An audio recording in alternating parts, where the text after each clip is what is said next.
Israel গাজার ইহুদিদের বাঁচাতে লড়াই করেছিল। আমরাও 100 কোটি হিন্দু বাংলাদেশের 1.5-2 কোটি হিন্দুর জন্য লড়ব। পরিষ্কার কথা। আমরা অপারেশন সিন্দুরের মতো এদের শিক্ষা দিতে হবে, এই দাবি চাই।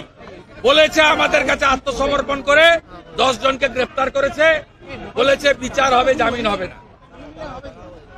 বলেছে বাংলাদেশ সরকার দায়িত্ব নিয়েছে দীপু চন্দ্র দাসের পরিবারে, কিন্তু নন স্টপ চলছে।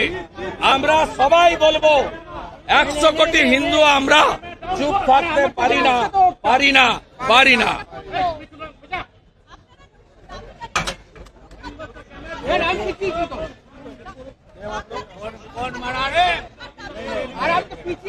বাংলাদেশে হিন্দু রক্ষা করতে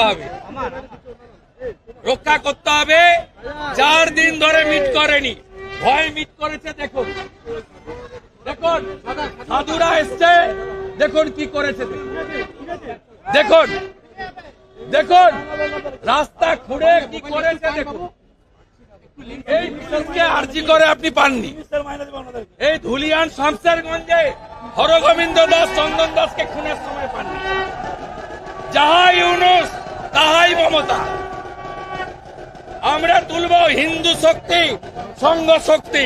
আমরা প্রমাণ করব। গঙ্গাসাগর মেলার পরে বাবুঘাট থেকে সব সাধুদেরকে সর্বানন্দ প্রভু, কৃষ্ণা মাতা এরা নিয়ে আসবেন এখানে, আমিও সঙ্গে থাকবো। যতক্ষণ এই জামাতি রাজাকারের সরকার থাকবে এটা ঘটবে। আমরাও এখান থেকে রিয়াক্ট করব।